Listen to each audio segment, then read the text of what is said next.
ॐ भूर्भुवः स्वः तत्सवितुर्वरेण्यं भर्गो देवस्य धीमहि धियो यो नः प्रचोदयात्। ओम शांति शांति शांति। नमस्कार मेरे प्रिय दोस्तों। आत्मा, अनुभूति तथा उसके मार्ग, ये स्वामी विवेकानंद ने अपने अनुभव के आधार पर आत्म साक्षात के बारे में जो बताया है, ये उसके बारे में मैं वीडियो बना रहा हूँ। पहला वीडियो है ये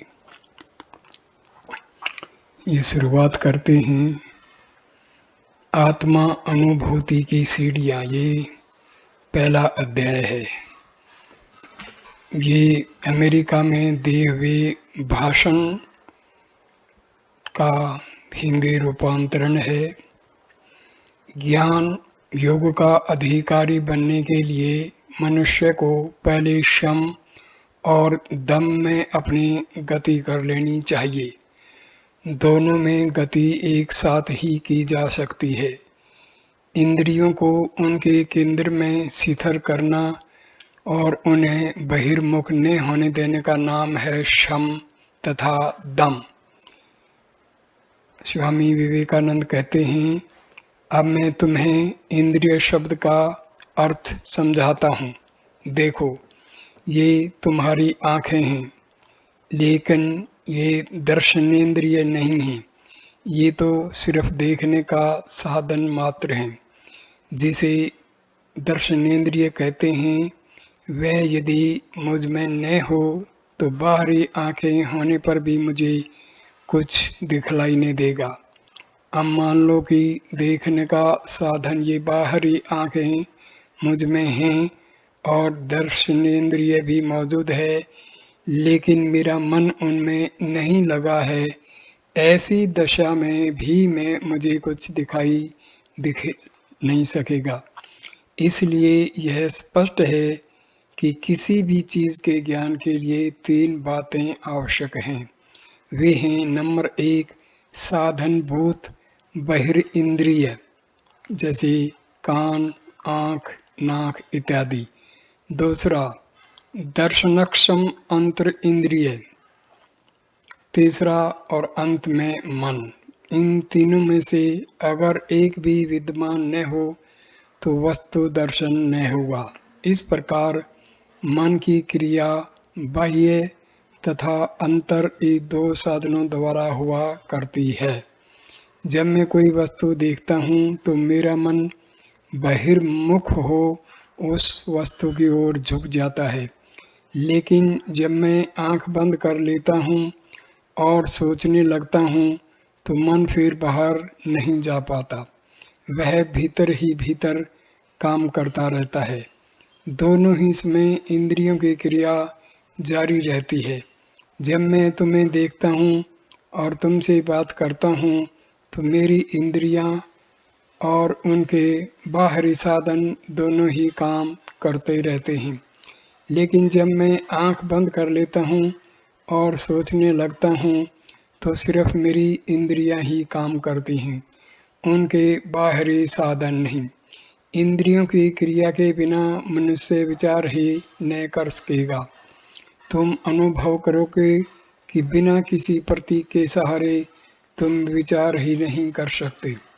अंधा मनुष्य भी जब विचार करेगा तो किसी प्रकार की आकृति द्वारा ही विचार करेगा। बहुधा आँख और कान, ये 2 इंद्रियां बहुत ही कार्यक्षम होती हैं। यह बात कभी न भूलनी चाहिए कि इंद्रिय शब्द से मतलब है हमारे मस्तिष्क में रहने वाले ज्ञान केंद्र। आँख और कान ये तो देखने और सुनने के साधन मात्र हैं। उनकी इंद्रियां तो उनके भीतर रहती हैं। अगर किसी कारण से यह इंद्रियां नष्ट हो जाएं तो आँख और कान रहने पर भी न तो हमें कुछ दिखेगा और न कुछ सुनाई ही देगा। इसलिए मन को काबू में करने के पहले इन इंद्रियों को काबू में लाना चाहिए। मन को भीतर बाहर भटकने से रोकना और इंद्रियों को अपने केंद्र में लगाए रखने का नाम शम और दम है। मन को बहिर्मुख होने से रोकना शम कहलाता है और इंद्रियों के बाहरी साधनों के निग्रह का ही नाम दम है। दूसरी सीढ़ी है तितिक्षा। तत्वज्ञानी बनना जरा टेढ़ी ही खीर है। तितिक्षा सबसे कठिन है। कहा जा सकता है कि आदर्श सहनशीलता और तितिक्षा एक ही है। दुख आता है तो आने दो। रेजिस्ट नॉट ईवल, इसका मतलब जरा स्पष्ट करने की आवश्यकता है। आया हुआ दुख हम सह लेंगे, लेकिन हो सकता है कि साथ ही साथ हम दुखी भी हो जाएं। अगर कोई मनुष्य मुझे कड़वी बात सुना दे तो संभव है कि ऊपर से मैं उसका तिरस्कार न करूं, शायद उसे जवाब भी न दूं और बाहर गुस्सा भी न होने दूं, लेकिन मेरे मन में उसके प्रति तिरस्कार या गुस्सा मौजूद रह सकता है। हो सकता है कि उस मनुष्य के बारे में मैं मन ही मन अत्यंत बुरा सोचता रहूं। प्रतिकार न करना इसे नहीं कहते। मेरे मन में न गुस्सा आना चाहिए और न ही तिरस्कार ही, और न मुझे उनके रोकने की आवश्यकता ही होनी चाहिए। मैं इस प्रकार शांत रहूं मानो कोई बात हुई ही न हो। जब मैं ऐसी स्थिति को पहुंच जाऊंगा तभी समझो कि मैंने तितिक्षा सीखी। इसके पहले नहीं। आए हुए दुखों का सहन करना, उन्हें रोकने या दूर करने का विचार भी न करना, तज्जन्य शोक या अनुताप मन में उत्पन्न भी न होने देना, बस इसी का नाम तितिक्षा। मानो दुख आया तो आने दिया, उसे रोकने की चेष्टा ने की और फलतः यदि कोई जबरदस्त आपत्ति आन पड़ी तो यदि हमें तितिक्षा हो तो हमें यह शोक नहीं करना चाहिए कि उस आते हुए दुख को रोकने की हमने चेष्टा क्यों नहीं की। जब मनुष्य का मन ऐसी अवस्था में पहुंच जाता है तो समझ लो कि उसे तितिक्षा सिद्ध हो गई। भारतवर्ष के लोग इस तितिक्षा को प्राप्त करने के लिए बड़े असाधारण काम करते हैं। वे भयानक धूप और ठंड बिना किसी क्लेश के सह जाते हैं। वे बर्फ गिरने की भी परवाह नहीं करते। उन्हें तो यह विचार भी नहीं आता कि उनका शरीर है भी। शरीर के ही भरोसे छोड़ दिया जाता है, मानो यह उनकी कोई वस्तु ही न हो। इसके बाद आती है उपरति। भोग्य विषयों का चिंतन न करना, इसी का नाम उपरति है। हमने क्या देखा या क्या सुना, हम देखने वाले हैं या सुनने वाले, कौन सी वस्तु हमने खाई, खा रहे हैं अथवा खाएंगे, हम कहाँ रहें, इत्यादि इत्यादि विषयों के चिंतन में ही हमारा बहुत सा समय खर्च हो जाता है। जो कुछ हम देखते सुनते रहते हैं उसके सोचने में तथा तद विषयक बातें करने में ही हमारे समय का अधिकांश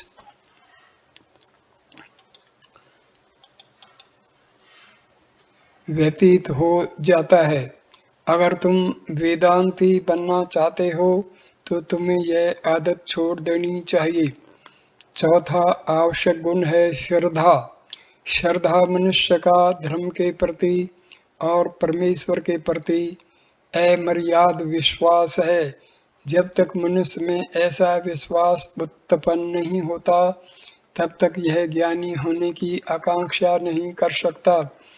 एक बड़े सत्य पुरुष का कथन है कि 2 करोड़ मनुष्यों में भी एक ऐसा मनुष्य इस दुनिया में नहीं है जो परमेश्वर में विश्वास करे। मैंने पूछा यह कैसे, तो वह बोले, मान लो इस कमरे में चोर घुस आया और उसे पता लग गया कि दूसरे कमरे में सोने की डली रखी है, फिर दोनों कमरों को अलग करने वाला पर्दा भी बहुत कमजोर है, तो उस चोर के मन की हालत क्या होगी। मैंने जवाब दिया, उसे नींद न आएगी, उसका मन सोना पाने की तरकीब में ही लगा रहेगा, उसे और कुछ भी नहीं सूझेगा। यह सुनकर साधु जी बोले, तो फिर तुम बताओ कि क्या यह संभव है कि मनुष्य परमेश्वर में विश्वास करे परंतु उसे पाने के लिए पागल न हो। अगर मनुष्य सचमुच यह विश्वास करे कि असीम और अमर्याद आनंद की खान यहाँ है और वह उस खान तक पहुँच भी सकता है, तो क्या वहाँ पहुँचने के लिए वह पागल न हो जाएगा। ईश्वर में अटूट विश्वास और साथ ही उसके पाने की उत्सुकता का नाम ही श्रद्धा है। इसके बाद आता है समाधान, अर्थात परमेश्वर में अपने चित्त को निरंतर स्थापित करने का अभ्यास। एक दिन में ही कोई बात बनकर नहीं आ जाती। धर्म ऐसी वस्तु नहीं है कि गोली जैसी निगलनी जाए। इसके लिए लगातार कड़े अभ्यास की आवश्यकता है। धीरे धीरे और लगातार अभ्यास से मन काबू में लाया जा सकता है। छठवीं बात है मुमुक्षुत्व, अर्थात मुक्त होने की उत्कट अभिलाषा। तुम लोगों में से जिन्होंने आर्नल्ड की लाइट ऑफ एशिया नामक पुस्तक पढ़ी होगी, उन्हें याद होगा कि भगवान बुद्ध ने अपना पहला तत्व क्या सिखलाया है। उनके कहने का तात्पर्य है, अपने दुखों के तुम स्वयं ही पैदा करने वाले हो, तुम्हें कोई बाधा नहीं करता है। ऐसा भी तुमसे कोई नहीं कहता कि तुम जीवित रहो अथवा न रहो। तुम क्यों अपने आप ही दुख के चक्कर में पड़कर अनेक प्रकार के कष्टों का अनुभव करते हो। इसमें तो तुम्हें केवल अश्रु तथा शून्यता ही प्राप्त होगी। हम पर जो दुख आते हैं वे हमारे ही पसंद किए हुए होते हैं। यह हमारा स्वभाव ही है। 60 साल तक जेल में रहने के बाद जब एक चीनी नए बादशाह के राज्याभिषेक के उपलक्ष्य में जेल से छोड़ दिया गया तो वह चिल्ला उठा था, अब मैं कहाँ जाऊं, मैं तो कहीं नहीं जा सकता, मुझे तो उसी भयानक अंधेरी कोठरी में चूहे और चूहियों के पास रहने दो, मैं यह उजाला नहीं सह सकता। इसलिए उसने प्रार्थना की, या तो मुझे मरवा दिया जाए या फिर से जेल में ही भिजवा दिया जाए। उसकी प्रार्थना के अनुसार वह फिर बंद कर दिया गया। सब मनुष्यों की हालत ठीक ऐसी है। चाहे कोई भी दुख हो, उसे पकड़ने के लिए हम जी तोड़ दौड़ लगाते हैं और उससे छुटकारा पाने के लिए बिल्कुल रजामंद नहीं हैं। सुखों के पीछे हम प्रतिदिन दौड़ते जाते हैं और यही देखते हैं कि वे मिलने के पहले ही गायब हो जाते हैं। पानी की तरह हमारी उंगलियों में से सुख बह जाता है, परंतु फिर भी पागलों की भांति हम उसके पीछे दौड़ते ही जाते हैं, अंधे बनकर उसका पीछा किए जाते हैं। भारतवर्ष में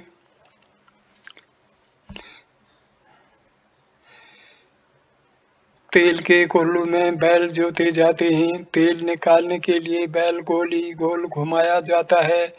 बैल के गले पर जुआ होता है। जुए का एक सिरा आगे बढ़ा होता है, उसके एक छोर पर घास बांध दी जाती है। फिर बैल की आंख इस तरह से बांध देते हैं कि वह सिर्फ सामने ही देख सके। बैल अपनी गर्दन बढ़ाता है और घास खाने की कोशिश करता है। ऐसा करने से लकड़ी आगे धक्का खाती है। बैल दूसरी बार, तीसरी बार फिर कोशिश करता है और इसी तरह कोशिश करता जाता है, परंतु वह घास उसके मुंह में कभी नहीं आ पाती और वह गोल गोल चक्कर लगाए ही जाता है। इधर कोल्हू में तेल पिरता जाता है। हमारी आदत भी ठीक ऐसी ही है। हम भी रुपया, पैसा, जोरू, बच्चे और अपनी आदतों के दास हैं। मृग जल की नाई उस घास को पाने के लिए हजारों जन्म तक हम चक्कर लगाए जाते हैं, लेकिन जो हम पाना चाहते हैं वह हमें नहीं मिलता। प्रेम ऐसा ही बड़ा धोखा है। हम लोगों का प्यार लोगों को प्यार करते हैं और चाहते हैं कि लोग हमें भी प्यार करें। हम समझते हैं कि हम सुखी होने वाले हैं और हम पर दुख कभी नहीं आएगा, लेकिन जितना ही हम सुख की ओर जाते हैं उतना ही अधिक वह हमसे दूर भागता जाता है। इसी तरह दुनिया चल रही है और इसी तरह समाज, हम अंधे गुलाम जैसे उसके लिए भुगतते हैं और नहीं समझते कि हम भुगत रहे हैं।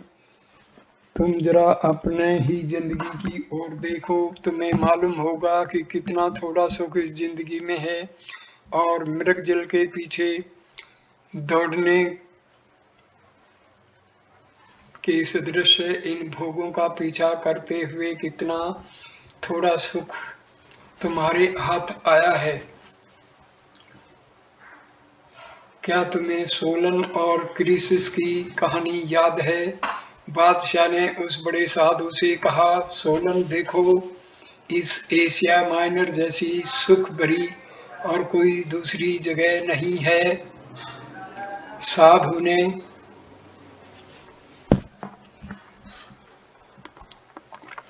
पूछा, सबसे सुखी मनुष्य कौन है? मैंने तो ऐसा कोई मनुष्य नहीं देखा जो बिल्कुल सुखी हो।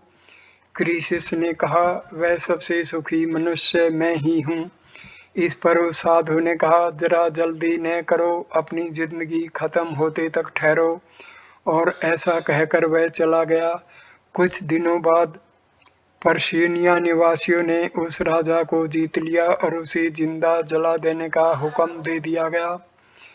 जब क्रीसिस ने चिता रची हुई देखी तो वह सोलन सोलन कहकर चिल्ला उठा। क्या यार, क्या है? बुला रही है ना?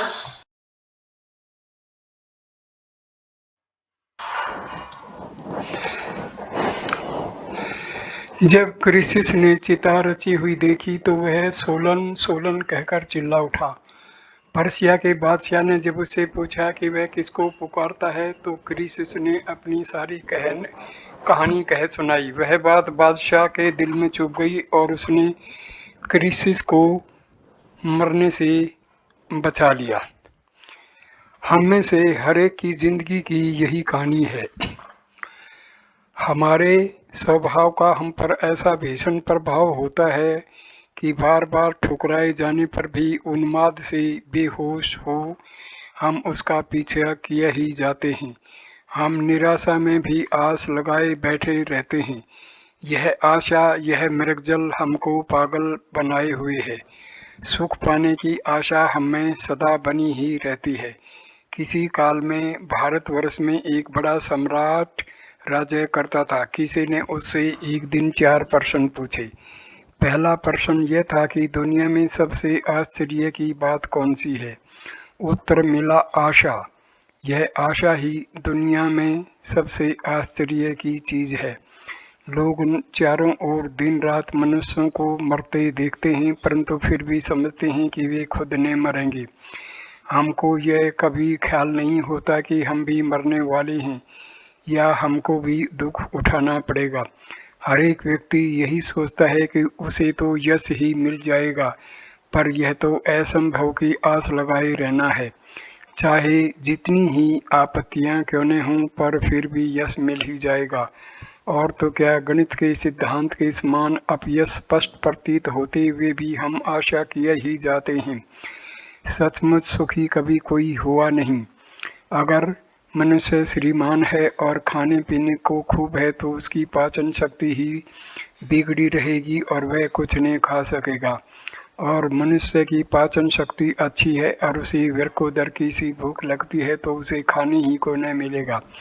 फिर अगर मनुष्य श्रीमान है तो उसे बाल बच्चे ही नहीं होंगे और अगर वह भूखा मर रहा होगा तो लड़की लड़कियों की फौज पैदा हो जाएगी और उसे यह भी नहीं सूझेगा कि वो क्या करे। ऐसा क्यों है? बस इसलिए है कि सुख और दुख रुपए की सीधी और उल्टी बाजू की तरह हैं। जिसे सुख चाहिए उसे दुख भी लेना होगा। हम लोग मूर्खता के इसी विचार में फंसे रहते हैं कि हमें कोरा सुख ही मिल जाएगा। यह बात हम में ऐसी ठस गई है कि इंद्रियों पर हम अधिकार नहीं जमा सकते।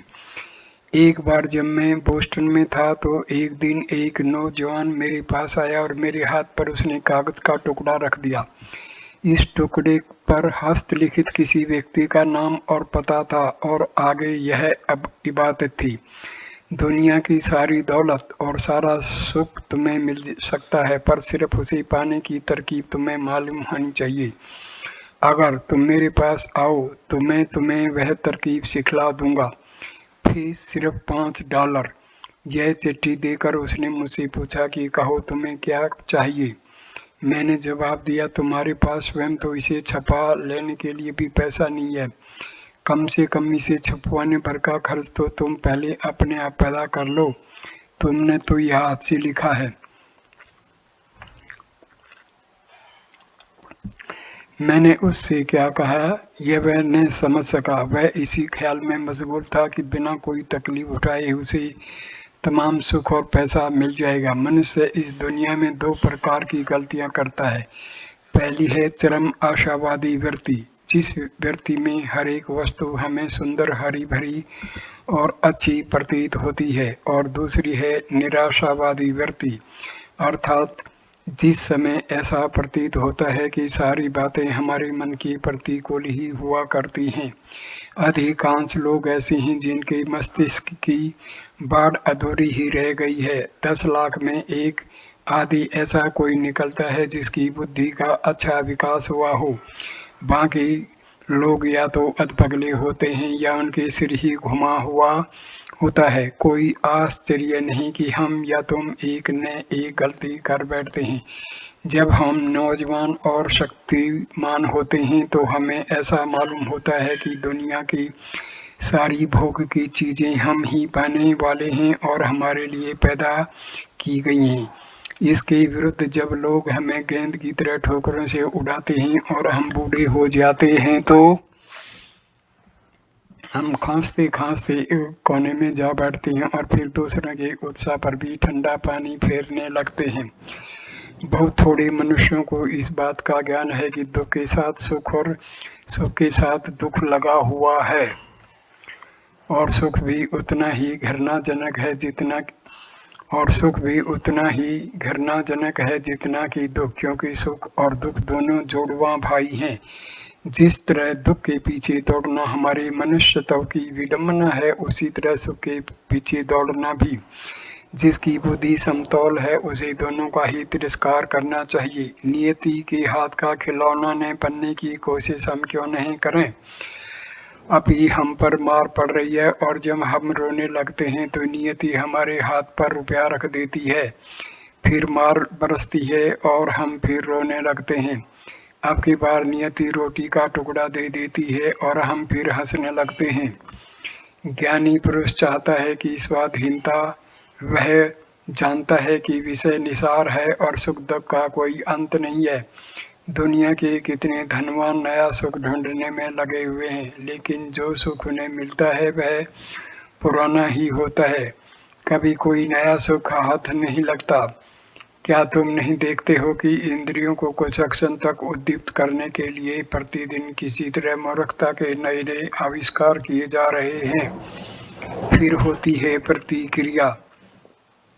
बहुजन समाज भेड़ी के झुंड के समान है। अगर एक भेड़ गड्ढे में गिरती है, दूसरी भेड़ें भी गिरकर अपने गर्दन तोड़ लेती हैं। इसी तरह समाज का मुखिया जब कोई बात कर बैठता है तो दूसरे लोग भी उसका अनुकरण करने लगते हैं और यह नहीं सोचते कि वे क्या कर रहे हैं। जब मनुष्य को ये संसारी बातें निस्सार प्रतीत होती हैं, तब वह सोचता है कि वह इस प्रकार का खिलौना न बने अथवा कहिए नियति उसे इस तरह न बहकावे। यह गुलामी है। कोई अगर 2-4 मीठी बातें सुनाए तो मनुष्य मुस्कुराने लगता है, और जब कोई कड़वी बातें सुना देता है तो आंसू निकल आते हैं। एक रोटी के टुकड़े के एक सांस पर हवा, कपड़े लत्ते, देशाभिमान, अपने देश, अपने नाम अथवा अपनी कीर्ति का मनुष्य दास है। इस तरह वह गुलामी में फंसा है और उसमें वास करने वाला सच्चा मनुष्य तब इन सब बंधनों के कारण उसके अंदर गड़ा हुआ पड़ा है। जिसे तुम मनुष्य कहते हो वह गुलाम है। जब मनुष्य को अपनी सारी गुलामी का अनुभव होता है तब उसके मन में स्वतंत्र होने की इच्छा उत्पन्न होती है, अदम्य इच्छा उत्पन्न होती है। अगर किसी मनुष्य के सिर पर दहकता हुआ अंगार रख दिया जाए तो वह मनुष्य उसे दूर फेंकने के लिए कैसा छटपटाएगा। ठीक इसी तरह वह मनुष्य जो यह समझ चुका है कि वह प्रकृति का गुलाम है, स्वतंत्रता पाने के लिए छटपटाता है। मुमुक्षुत्व अथवा स्वतंत्रता पाने की इच्छा क्या है, यह हमने देख लिया। अब आता है दूसरा विषय, वह भी बहुत कठिन है। सत्य क्या है अथवा मिथ्या क्या है, क्या चिरंतन है और क्या नश्वर, आदि आदि भेद जानना अथवा नित्यानित्य विवेक, यह है दूसरा विषय। परमेश्वर ही सिर्फ शाश्वत है और दुनिया की प्रत्येक वस्तु नश्वर। देवदूत, मनुष्य, पशु पक्षी, सूर्य, चंद्र, तारे सभी नष्ट होने वाले हैं।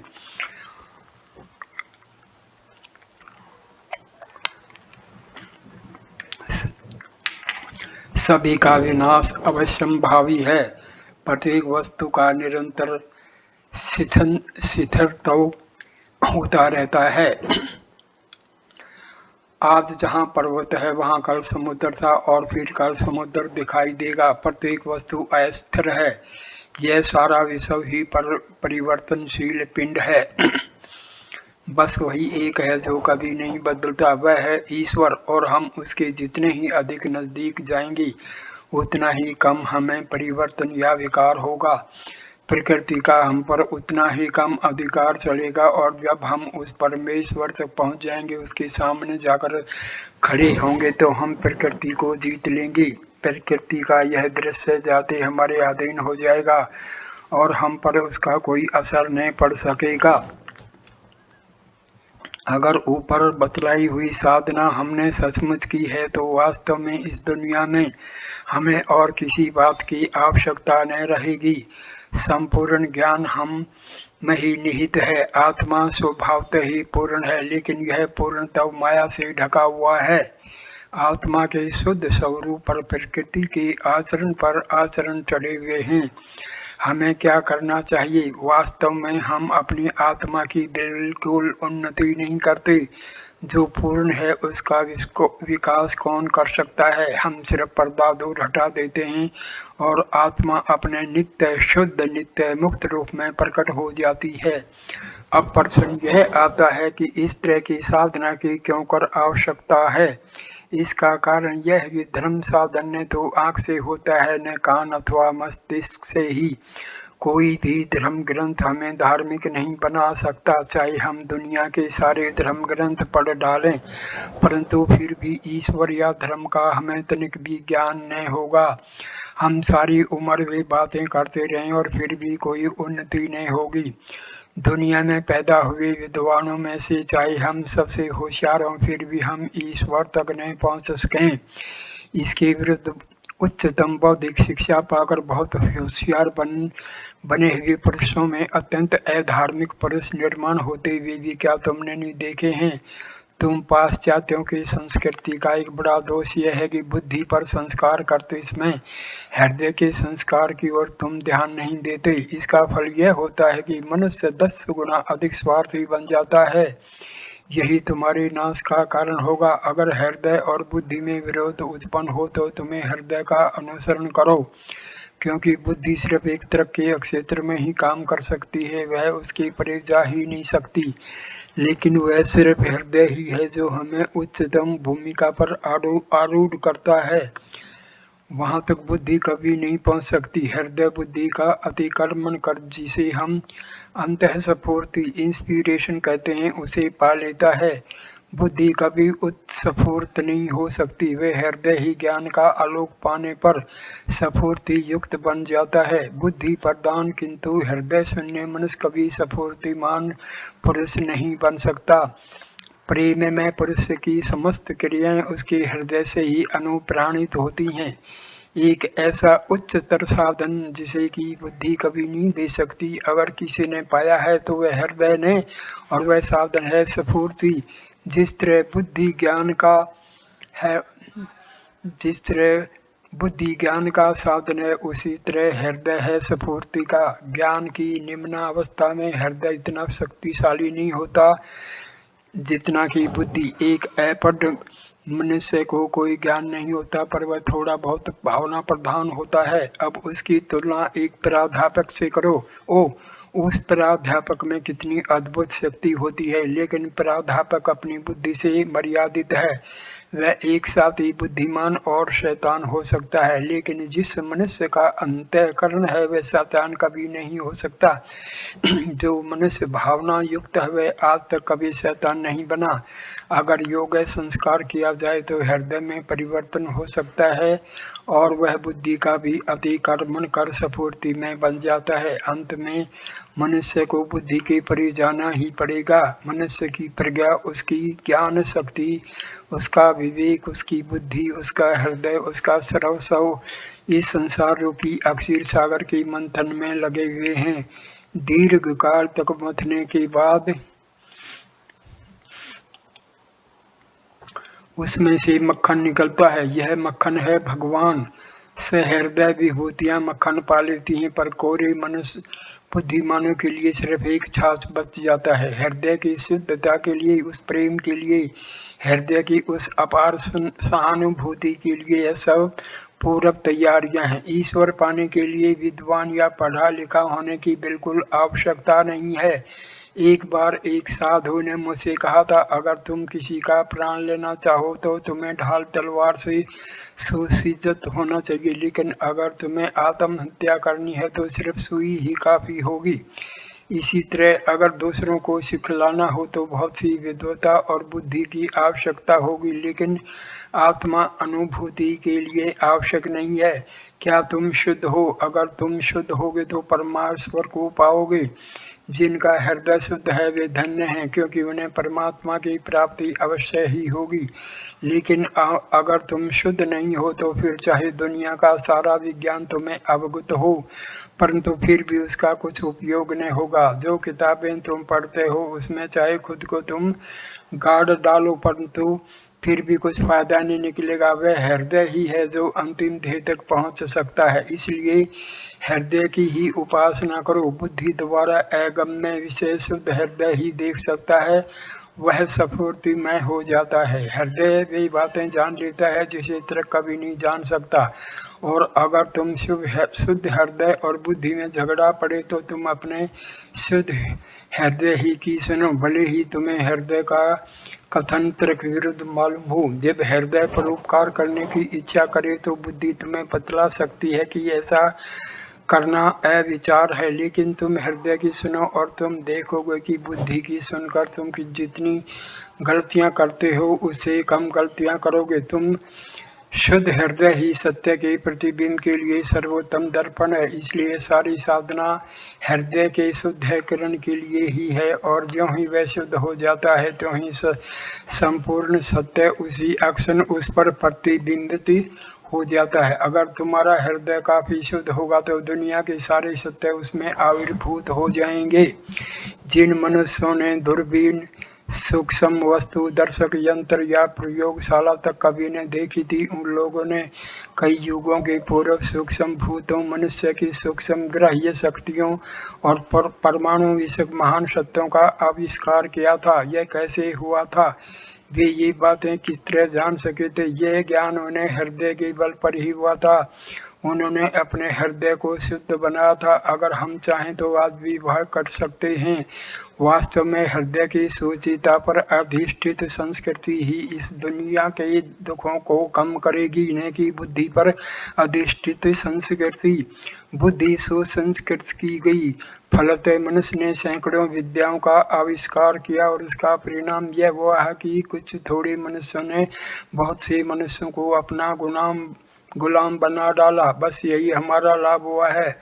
अनैसर्गिक आवश्यकताएं उत्पन्न की गई। प्रत्येक गरीब मनुष्य, चाहे फिर उसके पास पैसा हो या न हो, इन आवश्यकताओं को तृप्त करना चाहता है, और जब उन्हें वह तृप्त नहीं कर पाता है तो छटपटाता है और छटपट करते करते ही मर जाता है। यही है अंतिम गति। दुख दूर करने का प्रश्न बुद्धि से नहीं छुड़ाया जा सकता, वह हृदय ही से छूटेगा। अगर यह प्रचंड यत्न मनुष्य को अधिक शुद्ध, सभ्य तथा सहनशील बनाने की ओर लगाया जाता है तो यह दुनिया आज हजारों गुना अधिक सुखी हो जाती है। इसलिए सर्वदा हृदय अधिक पवित्र करो, क्योंकि भगवान कार्य करते हैं हृदय द्वारा और तुम अपनी बुद्धि द्वारा। पुराने अहदनामा ओल्ड टेस्टामेंट में मोजेस को जो कुछ कहा गया था कि तुम अपने जूते उतार दो, क्योंकि तुम जहाँ खड़े हो वह पवित्र भूमि है।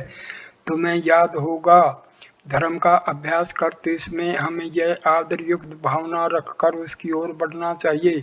जो कोई शुद्ध अंतकरण तथा आदर युक्त भावना से आएगा उसका हृदय खुल जाएगा, कपाट खोल दिए जाएंगे और उसे सत्य का दर्शन होगा। अगर तुम बुद्धि को साथ लेकर आओगे तो बुद्धि की कुछ कुलाटें खाने को तुम्हें मिल जाएंगी, कुछ तार्किक सिद्धांतों की तुम्हें प्राप्ति होगी, लेकिन सत्य दर्शन नहीं होगा। सत्य का स्वरूप ऐसा है कि जो कोई उसे देखेगा उसे एकदम पूरा विश्वास हो जाएगा। सूर्य का अस्तित्व सिद्ध करने के लिए मशाल की जरूरत नहीं होती, वह स्वयं ही प्रकाशमान है। अगर सत्य को भी सबूत की आवश्यकता हो तो उस सबूत को फिर कौन साबित करेगा। इसलिए धर्म की ओर हमें प्रेम तथा आदर युक्त भावना से झुकना चाहिए। फिर हमारा हृदय जागृत हो उठेगा और कहेगा यह सत्य है, वह सत्य नहीं है। धर्म का क्षेत्र हमारी इंद्रियों के अतीत है, हमारे द्वैतात्मक बोध के भी परे है। परमेश्वर इंद्रियों द्वारा कभी ग्रहण नहीं किया जा सकता। अभी तक किसी ने परमेश्वर को इंद्रियों द्वारा नहीं जाना और द्वैत बोध रखते हुए ने कोई उसे जान नहीं सकेगा। द्वैत बोध रहते हुए किसी को भी परमेश्वर प्रतीत नहीं होगा। परमेश्वर कहाँ है, धर्म का क्षेत्र कहाँ है, वह इंद्रियों से परे द्वैत बोध के भी अतीत है। विषय विषयी भाव इंद्रियों का बाह्य वस्तुओं से संयोग होने से तथा इस प्रकार का स्थूल संयोग न होने से भी अंतःकरण में उत्पन्न होता है। बाह्य वस्तु सापेक्ष विषय विषयी भाव की विभिन्न व्यक्तियों के सदृश तन्निरपेक्ष द्वैत बोध भी विषय विषयी भाव की एक व्यक्ति है जिसमें हम व्यवहार करते हैं। हमें इस द्वैत बोध तथा इन इंद्रियों के परे जाना होगा। हमें अपनी अंतस्थ आत्मा के अधिक निकट जाना पड़ेगा और जितना ही हम आगे बढ़ेंगे उतना ही हम परमेश्वर के अधिक समीप पहुंचेंगे। परमेश्वर के अस्तित्व का क्या प्रमाण है, साक्षात्कार अथवा प्रत्यक्ष करना। इस दीवार का सबूत यह है कि इसे देखता हूँ। आज से पहले हजारों ने परमेश्वर को इस तरह देखा है और आगे भी जो चाहेंगे उसे देख सकेंगे, लेकिन यह प्रत्यक्ष अनुभूति इंद्रियों द्वारा होने वाले अनुभव के सदृश बिल्कुल नहीं है। वह इंद्रियातीत है, वह द्वैता बोधातीत है। यह सब साधना हमें इंद्रियों के परे जाने के लिए आवश्यक है। अनेक प्रकार के कृत कर्मों तथा बंधनों से हम अधोगामी हो रहे हैं। इन साधनों से हम शुद्ध और संतनिष्ठ बनेंगे, बंधन स्वयं ही टूट जाएंगे और हम इस इंद्रिय गमय जगत से जहाँ की हम फंसे पड़े हैं ऊंचे उठ जाएंगे और फिर हम वह देखेंगे, वह सुनेंगे, उसका अनुभव करेंगे जिसे कि मनुष्य ने तीनों अवस्थाओं में जागृत, स्वप्न, सुषुप्ति में न कभी देखा है, न सुना है, न कभी अनुभव किया है। फिर हम मानो कोई नई ही भाषा बोलेंगे और दुनिया हमें नहीं समझ सकेगी, क्योंकि इंद्रिय ज्ञान के सिवाय उसे और कोई दूसरा ज्ञान नहीं है। सच्चा धर्म पूर्ण रूप से द्वैता अतीत है।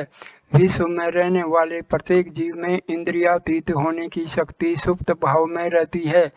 छोटे से छोटा कीड़ा भी एक दिन इंद्रियातीत हो जाएगा और परमेश्वर तक पहुंच जाएगा। कोई भी अपयशी नहीं होगा। इस विश्व में अपयश कोई वस्तु है ही नहीं।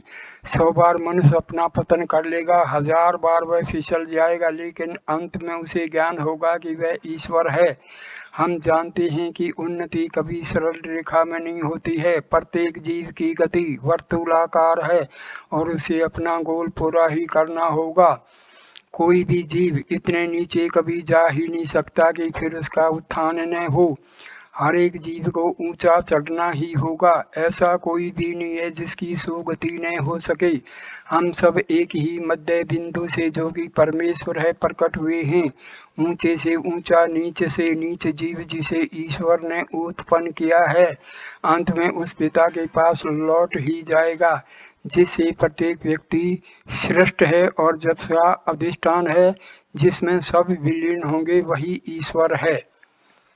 इस वीडियो को मैं यहीं पर विराम देता हूँ। वीडियो देखने के लिए धन्यवाद। कृपा करके इस वीडियो को लाइक करना, कमेंट करना, शेयर करना और चैनल को सब्सक्राइब करना। धन्यवाद मेरे प्रिय दोस्तों। अगला वीडियो स्वामी विवेकानंद की आत्मा अनुभूति के आधार पर जो अनुभव है उसके बारे में होगा और उसका विषय होगा धर्म जीवन की साधनाएं।